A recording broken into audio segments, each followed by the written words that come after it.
अगर आप भी जानना चाह रहे हैं अमूल फ्रेंचाइजी कैसे ले या फिर अमूल फ्रेंचाइजी बिजनेस अपॉर्चुनिटी के बारे में, तो दोस्तों इस वीडियो के अंदर मैं कम से कम टाइम में आपको पूरी इंफॉर्मेशन प्रोवाइड करने की कोशिश करूंगा ताकि आपको अमूल फ्रेंचाइजी बिजनेस अपॉर्चुनिटी से रिलेटेड कोई और वीडियो देखने की जरूरत ना पड़े। सो आप यूं समझ लीजिए, सबसे पहले तो हम ये बात कर लेंगे आज के टाइम में अमूल कंपनी आपको कितने प्रकार की फ्रेंचाइजी बिजनेस अपॉर्चुनिटी प्रोवाइड करती है, उनमें से कौन सी आपके लिए सही होने वाली है, और अगर आप फ्रेंचाइजी लेना चाहते हैं तो उस केस में कौन सी फ्रेंचाइजी के अंदर किन किन चीजों की जरूरत पड़ेगी और अमूल फ्रेंचाइजी का कॉस्ट कितना होने वाला है। सो आप यूं समझ लीजिए, ये वीडियो देखने के बाद में आपको एक आइडिया आ जाएगा कि 2025 से आने वाले सालों के अंदर आपको अमूल की फ्रेंचाइजी लेनी चाहिए या नहीं लेनी चाहिए, और मान लीजिए अगर लेनी चाहिए तो किन लोगों को लेनी चाहिए। सो दोस्तों वीडियो शुरू करूं उससे पहले एक छोटी सी रिक्वेस्ट करना चाहूंगा, अभी तक आपने वीडियो को लाइक नहीं किया तो प्लीज लाइक कर दीजिए और नीचे कमेंट बॉक्स में लिख के बताइए आपको अमूल की फ्रेंचाइजी कौन से लोकेशन में चाहिए। अब देखिए दोस्तों, अमूल एक ऐसा ब्रांड है जिसके बारे में आज ऑलमोस्ट सभी लोग जानते हैं, चाहे बच्चा हो या फिर बुजुर्ग हो। तो इस वीडियो के अंदर खामखा इधर उधर की इंफॉर्मेशन प्रोवाइड करके मैं आपका टाइम वेस्ट नहीं करूंगा। लेकिन दोस्तों आप में से कई सारे लोग ऐसे होंगे जिनको अमूल का फुल फॉर्म नहीं पता होगा, तो वो मैं आपको बता देता हूं। अमूल का फुल फॉर्म है आनंद मिल्क यूनियन लिमिटेड, और आज के टाइम में ये जो कंपनी अलग अलग कैटेगरीज में काम करती है, जैसे कि डेयरी प्रोडक्ट्स के बारे में आपको पता ही होगा, फिर इन्होंने अपनी आइसक्रीम्स भी लॉन्च की थी और अब इनके रेडी टू कुक प्रोडक्ट्स भी आते हैं। सो अगर आप में से कोई भी ये सोच रहा है कि अगर हम इनकी फ्रेंचाइजी लेंगे तो हमारे आउटलेट में हम क्या क्या सेल कर पाएंगे, तो देखिए टोटली डिपेंड करता है आप किस प्रकार की फ्रेंचाइजी ले रहे हैं। तो सबसे पहले ये बात कर लेते हैं आज के टाइम में अमूल कंपनी कितने प्रकार की फ्रेंचाइजी बिजनेस अपॉर्चुनिटी प्रोवाइड करती है। सो देखिए आज के टाइम में अमूल कंपनी टोटल 3 प्रकार की फ्रेंचाइजी बिजनेस अपॉर्चुनिटी प्रोवाइड कर रही है, जिसमें सबसे पहला है अमूल प्रिफर्ड आउटलेट, मतलब एक ऐसा आउटलेट जिसके अंदर सारे के सारे प्रोडक्ट अमूल के ही होंगे, आप बाहर का कोई भी प्रोडक्ट सेल नहीं कर पाएंगे। दूसरा होता है स्कूपिंग पार्लर, आपने इस प्रकार के अमूल के आइसक्रीम पार्लर्स देखे होंगे। सो इसके अंदर आप तरह तरह की आइसक्रीम सेल कर पाएंगे, इसके अलावा पिज्जा हो गया, सैंडविचेस हो गया, और भी कई प्रकार की चीजें होती है जो आपको सेल करने को मिल जाएगी। फिर तीसरा होता है अमूल कियोस्क, इस प्रकार के कियोस्क आपने रेलवे स्टेशन पे देखे होंगे। अगर आप चाहें तो किसी यूनिवर्सिटी, कॉलेज, हॉस्पिटल या मॉल या किसी ऐसी जगह में लगा सकते हैं जहां पे पब्लिक का फुटफॉल अच्छा खासा हो। अब एक चीज बोलना चाहूंगा, मान लीजिए अगर आप अमूल का कियोस्क रेलवे स्टेशन पे ओपन करना चाहते हैं तो वहां पे इन्वेस्टमेंट का अमाउंट अलग होगा, और अगर आप किसी कॉलेज, यूनिवर्सिटी, मॉल इसके आसपास या इसके अंदर या इसके बाहर खोलना चाहते हैं तो उसका इन्वेस्टमेंट अमाउंट अलग होगा। अब कितना होगा जल्दी आपको पता चलेगा, लेकिन सबसे पहले हम बात करते हैं अमूल प्रिफर्ड आउटलेट के बारे में। सो मान लीजिए अगर आप ये वाली फ्रेंचाइजी लेना चाहते हैं तो उस केस में सबसे पहले आपको लोकेशन फाइंड आउट करनी है। लोकेशन आपकी खुद की भी हो सकती है, चाहे तो आप रेंट पे भी ले सकते हैं। अब कितने स्क्वायर फीट की जगह आपके पास होनी चाहिए, तो आपके पास 100 स्क्वायर फीट से लेकर 150 स्क्वायर फीट की जगह होनी चाहिए। उसके बाद में आपको कंपनी को कॉन्टैक्ट करके उनको बताना पड़ेगा कि ये जगह मैंने फाइनल की है। उसके बाद में कंपनी की टीम वहां पे जाएगी, सारी चीजों को चेक करेगी और ये फाइंड आउट करेगी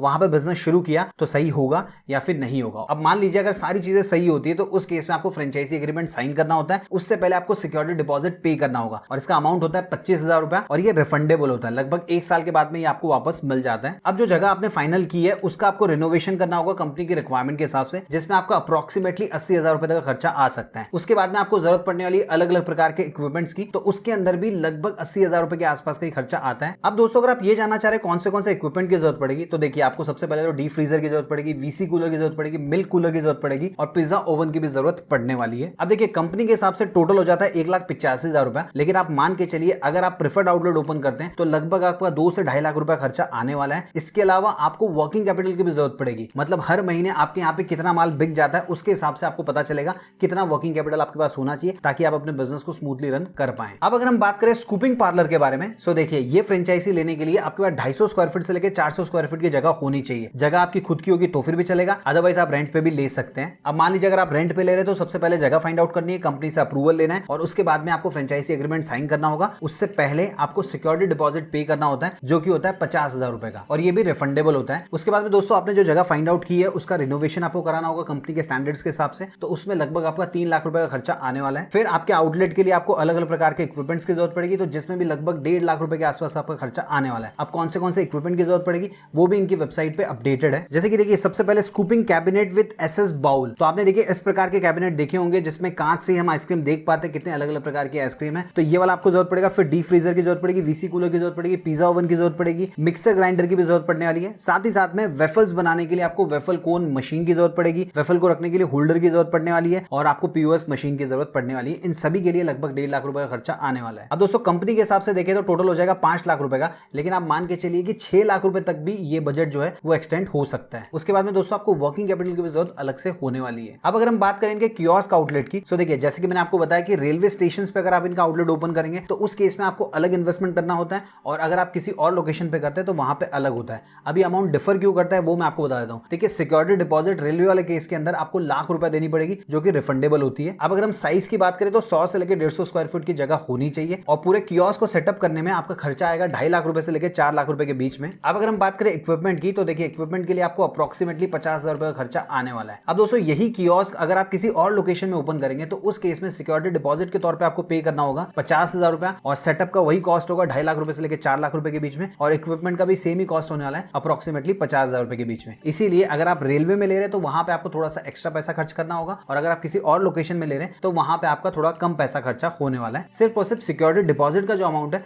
वो चेंज होने वाला है, बाकी सारी चीजें सेम टू सेम रहेगी। अब दोस्तों अगर हम बात करें अमूल कंपनी की तरफ से आपको क्या क्या बेनिफिट्स मिलने वाले हैं, सो देखिए सबसे पहले तो आप इनमें से कोई भी आउटलेट ओपन कीजिए, जिन भी चीजों की जरूरत पड़ने वाली है उसके लिए आपको कहीं पे भी जाने की जरूरत नहीं पड़ेगी। इनके जो डिस्ट्रीब्यूटर्स होते हैं, बड़े बड़े होलसेलर्स होते हैं, वहां से ऑटोमेटिकली माल आपके यहाँ पे आ जाएगा। उसके बाद में एडवर्टाइजमेंट के लिए कंपनी की तरफ से आपको बैकलाइट या फिर एलईडी का जो साइनेज बोर्ड होता है वो प्रोवाइड किया जाएगा। उसके बाद में दोस्तों जो भी इक्विपमेंट्स होंगे या ब्रांडिंग का मटेरियल होगा उसके ऊपर आपको सब्सिडीज मिलने वाली है। मतलब वो सारी चीजें अगर आप बाहर से खरीदने जाएंगे और कंपनी से खरीदेंगे तो आपको डिफरेंस देखने को मिलने वाला है। इसके अलावा दोस्तों कंपनी की तरफ से आपको इनॉग्रेशन का सपोर्ट भी प्रोवाइड किया जाता है। मतलब जब भी कोई नया स्टोर ओपन होता है उसका इनॉग्रेशन में जिन भी चीजों की जरूरत पड़ती है वो कंपनी की तरफ से आपको प्रोवाइड की जाती है। साथ ही साथ में आपके आसपास के जो कस्टमर्स होंगे उनके लिए स्पेशल ऑफर्स भी लेकर आया जाएगा ताकि कस्टमर्स को ये पता चले नया आउटलेट ओपन हुआ है और उसके बाद में कस्टमर्स आपके आउटलेट में आ पाए। इसके अलावा दोस्तों कंपनी की तरफ से आपको परचेस डिस्काउंट भी दिया जाता है। साथ ही साथ में इस पर्टिकुलर मॉडल के अंदर आपको कोई भी रॉयल्टी फीस पे करने की जरूरत नहीं पड़ेगी और ना ही आपको प्रॉफिट शेयरिंग करना होगा। मतलब दोस्तों जिस प्रोडक्ट के ऊपर जितना मार्जिन आपको मिलने वाला है पूरा का पूरा आपका होने वाला है। अब दोस्तों अगर आप में से कोई भी ये जानना चाह रहे हैं कि हमारे आउटलेट पे हम क्या क्या चीजें सेल कर पाएंगे, तो देखिए टोटली डिपेंड करेगा आप कहां पे आउटलेट ओपन कर रहे हैं और किस टाइप का आउटलेट ओपन कर रहे हैं। जैसे मान लीजिए आपने स्कूपिंग पार्लर ओपन किया तो कस्टमर्स वहां पे क्या चीजें लेने के लिए आते हैं, मोस्टली वो आइसक्रीम खाने आएंगे,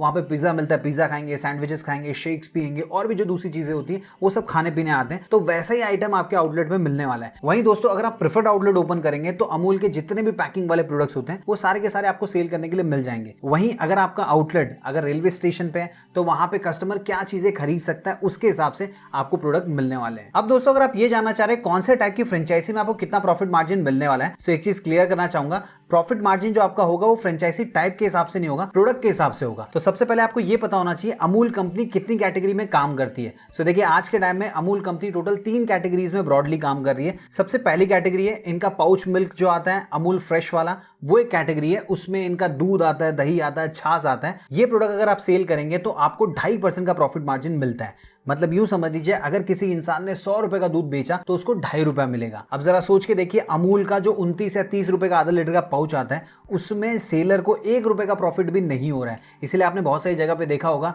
जो सेलर्स होते हैं वो ठंडा करने का 1 रुपया एक्स्ट्रा लेते हैं ताकि कहीं से तो उनको कुछ पैसा मिल जाए। फिर दूसरी कैटेगरी है डेयरी प्रोडक्ट्स की। इसके अंदर वाइड वैरायटी में प्रोडक्ट्स आपको देखने को मिल जाएंगे, जैसे कि घी हो गया, मिल्क पाउडर हो गया, फ्लेवर्ड मिल्क हो गया, बटर, चीज और भी कई सारे प्रोडक्ट्स हैं। तो इनको अगर सेल करेंगे तो उस पर आपको 10% का प्रॉफिट मार्जिन मिलता है। फिर तीसरी कैटेगरी आती है आइसक्रीम और फ्रोजन प्रोडक्ट्स की। सो देखिए इनके ऊपर 20% का प्रॉफिट मार्जिन होता है। इसके अलावा अगर आपने स्कूपिंग पार्लर ओपन किया तो बहुत सारे ऐसे प्रोडक्ट्स होंगे जो आपको वहीं पे बनाने पड़ेंगे, जैसे कि पिज्जा हो गया, सैंडविचेस हो गया या कुछ आइसक्रीम्स भी होती है, शेक्स भी होते हैं। तो उनके ऊपर आपको अप टू 50% तक का प्रॉफिट मार्जिन भी देखने को मिलता है। अब दोस्तों इस वीडियो को बनाने से पहले जब मैं रिसर्च कर रहा था तो मुझे इंटरनेट पे कुछ इन्फॉर्मेशन मिली, वो भी मैं आपके साथ शेयर करना चाहता हूं। देखिए ये जो 2.5% का प्रॉफिट मार्जिन है ये तो जैसे ही आप प्रोडक्ट सेल करेंगे उस टाइम पे आपको मिल जाता है, लेकिन ये जो 10% का है ये एक्चुअल में प्रोडक्ट सेल करने पे आपको 8.5% का ही मिलता है। रिमेनिंग जो 1.5% होता है वो आपको कंपनी की तरफ से मिलता है। अब कब मिलेगा? तुरंत नहीं मिलता है, वो आपको क्वार्टरली बेसिस पे मिलता है। अब अगर हम बात करें 20% प्रॉफिट मार्जिन वाले प्रोडक्ट्स के बारे में तो उनमें आपको एक्चुअल में जब प्रोडक्ट सेल करेंगे तो कस्टमर की तरफ से 17% ही मिलता है और रिमेनिंग जो 3% होता है ये कंपनी की तरफ से आपको बाद में मिलता है। अब दोस्तों ये जो इन्फॉर्मेशन है मुझे इंटरनेट से मिली है, तो जब आप फ्रेंचाइजी लेने जाएंगे या फिर जब कंपनी से कॉन्टैक्ट करेंगे तो आपको उनसे कंफर्म कर लेना है कि इस प्रकार होने वाला है, या फिर जैसे ही आप प्रोडक्ट सेल करेंगे पूरा का पूरा प्रॉफिट मार्जिन आपको मिलने वाला है। अब हो सकता है आप में से कुछ लोग ये भी सोच रहे होंगे, मान लीजिए हमने अमूल कंपनी से प्रोडक्ट तो खरीद लिए लेकिन प्रोडक्ट पड़ा एक्सपायर हो गया, तो उस केस में क्या होगा? सो देखिए कई सारे प्रोडक्ट्स ऐसे होंगे जिनके ऊपर एक्सपायरी में आपको कुछ भी नहीं मिलने वाला है, जो भी लॉस होगा पूरा का पूरा आपका होने वाला है। वहीं कुछ प्रोडक्ट्स ऐसे भी होंगे जिनके ऊपर 30% का डिडक्शन करके 70% आपको मिलता है, और कुछ प्रोडक्ट ऐसे भी होंगे जिसमें 50% तक का डिडक्शन भी होता है। अब ये जो अमाउंट होगा आपके अकाउंट में क्रेडिट नहीं होता है, जिस भी डिस्ट्रीब्यूटर या जिस भी होलसेलर से आपके यहाँ पे माल आता है वहां पे आपको क्रेडिट मिल जाता है। सो नेक्स्ट टाइम जब भी आप आप माल खरीदेंगे तो जितना भी आपका क्रेडिट वहां पे अवेलेबल होगा उतने का एक्स्ट्रा प्रोडक्ट आप खरीद सकते हैं। अब दोस्तों अगर हम बात करें 2025 से आने वाले टाइम में किसे अमूल की फ्रेंचाइजी लेनी चाहिए और किसे नहीं लेनी चाहिए। सो मान लीजिए अगर आप प्रेफर्ड आउटलेट ओपन करना चाह रहे हैं तो उस केस में आपको ये दो चीजें कंफर्म कर लेनी है। सबसे पहले ये देख लेना जहां कहीं भी आप ओपन करना चाह रहे हैं उसके आसपास में कंपटीशन ज्यादा है या फिर कम है, क्योंकि देखिए आज के टाइम में अगर आप जनरल स्टोर में जाएंगे या किराना स्टोर में जाएंगे वहां पे भी आपको अमूल के प्रोडक्ट्स देखने को मिल जाते हैं, यहां तक कि मेडिकल स्टोर्स पे भी आजकल प्रोडक्ट देखने को मिल जाते हैं। सो अगर कंपटीशन बहुत ज्यादा है तो उस केस में आपको दूर रहना चाहिए, लेकिन कंपटीशन कम है तो उस केस में आपको सेकंड चीज चेक करनी है कि जहां पे आप आउटलेट ओपन करना चाह रहे हैं वो जगह आपकी खुद की है या फिर रेंट पे ले रहे हैं। अगर खुद की है तो आप ओपन कर सकते हैं, लेकिन अगर आप रेंट पे ले रहे हैं तो रेंट बहुत ज्यादा नहीं होना चाहिए, क्योंकि देखिए अमूल के जो प्रोडक्ट्स बहुत ज्यादा बिकने वाले हैं उनके ऊपर मार्जिन आपको कम ही मिलने वाला है और जिनके ऊपर मार्जिन ज्यादा मिल रहा है वो आपके थोड़े कम ही बिकेंगे। सो ऐसा नहीं होना चाहिए कि जो भी आपने कमाया पूरा का पूरा रेंट में ही आपने भर दिया। इसके अलावा दोस्तों प्रेफर्ड आउटलेट के अंदर आपको एक लिमिटेशन भी मिलती है कि आप सिर्फ और सिर्फ अमूल के प्रोडक्ट ही सेल कर सकते हैं। अब जरा सोच के देखिए, आपने कहीं पे प्रेफर्ड आउटलेट ओपन किया, उसके थोड़ा सा दूरी पे ही किसी ने नॉर्मल जनरल स्टोर या किराना स्टोर ओपन किया तो वो तो अमूल के प्रोडक्ट भी सेल कर रहा है, साथ ही साथ में दूसरी कंपनी के प्रोडक्ट भी सेल कर रहा है। सो अमूल के प्रोडक्ट खरीदने के लिए कस्टमर उसके यहाँ पे आएंगे और दूसरे प्रोडक्ट भी खरीद लेंगे। अब हो सकता है अमूल में उसको उतना प्रॉफिट नहीं हो रहा है, लेकिन दूसरे प्रोडक्ट में उसको अच्छा खासा मिल सकता है। सो प्रेफर्ड आउटलेट ओपन करने से पहले ये दो चीजें आपको चेक कर लेनी चाहिए। अब अगर हम बात करें स्कूपिंग पार्लर के बारे में, सो देखिए आप अगर जिस लोकेशन में लेना चाह रहे हैं वहां पे कोई आइसक्रीम की दुकान नहीं है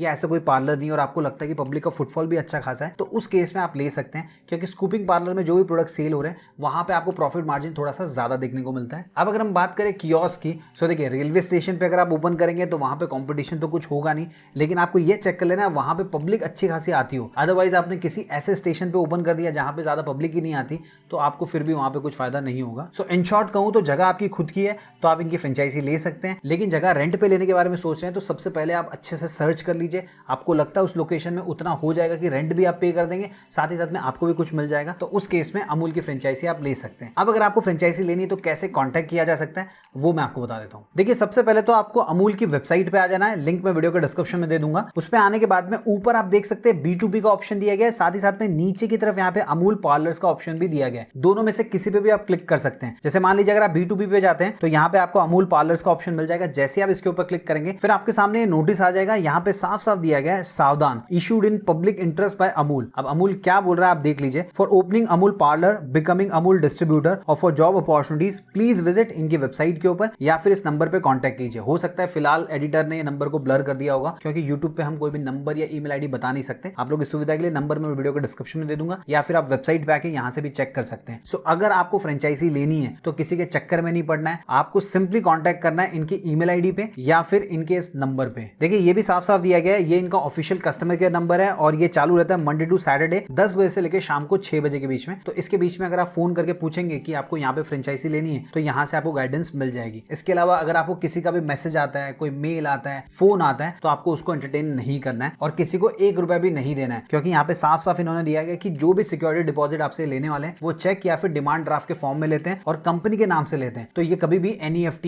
RTGS या IMPS के थ्रू पैसे नहीं लेते हैं, तो किसी को भी आपको पैसे नहीं देने। यहाँ पे और भी इन्फॉर्मेशन दी गई, इसको अच्छे से पढ़ लीजिएगा और उसके बाद में इनके कस्टमर केयर को कॉन्टैक्ट करके आप आगे की इन्फॉर्मेशन ले सकते हैं। उम्मीद आपको वीडियो पसंद आया होगा। अगर वीडियो पसंद आया तो वीडियो को लाइक कीजिए, इस वीडियो को दोस्तों के साथ शेयर कीजिए और नेक्स्ट मुझे कौन सी कंपनी की फ्रेंचाइजी बिजनेस अपॉर्चुनिटी के ऊपर वीडियो बनाना चाहिए कमेंट बॉक्स में लिख के बता सकते हैं। मिलते हैं दोस्तों अगले वीडियो में फिर एक इंटरेस्टिंग टॉपिक के साथ।